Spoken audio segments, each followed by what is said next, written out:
Have you sown your lawn or overseeded it and don't know how to water it? Well, today I'm going to help you water your lawn correctly after seeding, because if we do it wrong, we risk losing all the work we've done so far.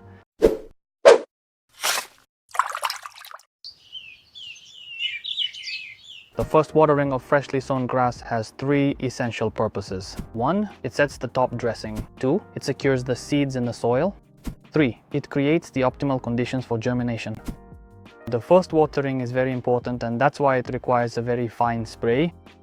If your irrigation system doesn't have this fine spray and you have a relatively small yard, it's important to stabilize the substrate first, and only then can you use the irrigation system.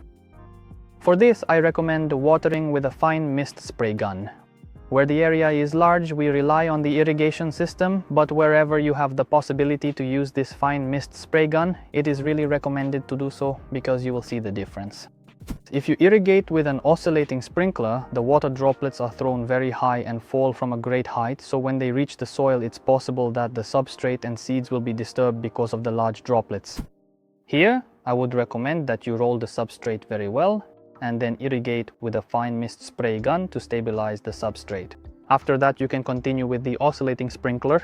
As a general rule, the first irrigation should be uniform without puddles, so that the top layer remains moist and creates the perfect conditions for the seeds to germinate. If, however, we have irrigated too much, we will need to adjust afterwards so that we no longer create those puddles or areas that are wetter than necessary. Keep in mind that the substrate only needs to be moist to create optimal conditions for germination. If there is too much water, the seeds will rot due to lack of oxygen and will not germinate. The first 2 weeks are critical, during which we may have an irrigation schedule of 2, 4, 6 or even 8 times a day.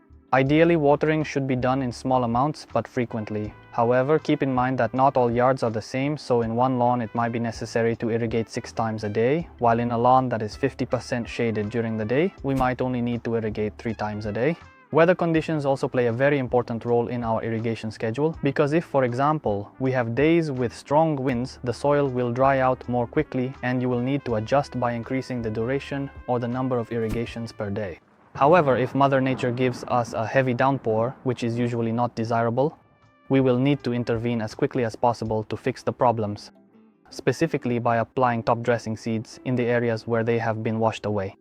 It is very important to intervene within a maximum of 2 weeks, so that there isn't a significant gap between the first seeds and the next ones you sow. Always, as a starting point for irrigation, you must keep in mind that you should water from the moment the sun appears on the seeded lawn until at most 1 hour after it rises. And the last irrigation should be done during the last hour of sunlight on the lawn, because during the night the moisture is retained.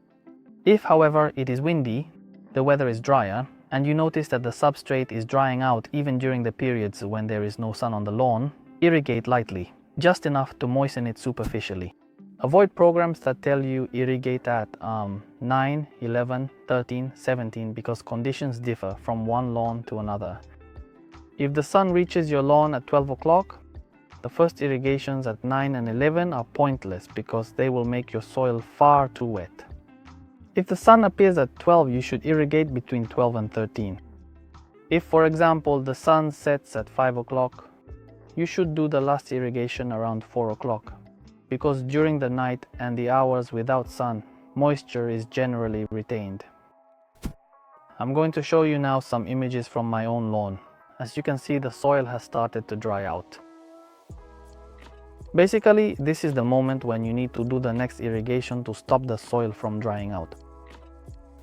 And to make it easier for you to control when to reduce the frequency of watering, keep this in mind. Water the lawn a few times a day, a little and often, until it reaches about 2 fingers in height.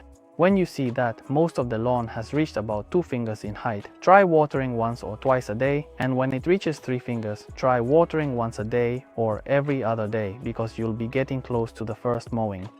2 fingers means about 4 centimeters. 3 fingers means about 6 centimeters.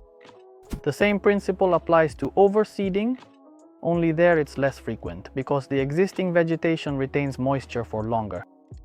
Except for the areas where you'll add a thicker layer of substrate and the old grass is mostly gone. In those spots, you'll need to intervene manually, since you won't need to irrigate the entire lawn again. and as a sort of universal formula for watering the lawn when seeding or overseeding, frequent and light waterings will give us a beautiful lawn. Remember that an irrigation schedule for seeding or overseeding depends entirely on you, because the first 2 days are critical. In the first 2 days, you can make the necessary adjustments so that you achieve even germination. Did you know how to water when seeding or overseeding? Let me know your thoughts about this material in the comments, and if you enjoyed it, hit the like button and don't forget to subscribe to the channel. Until next time, goodbye!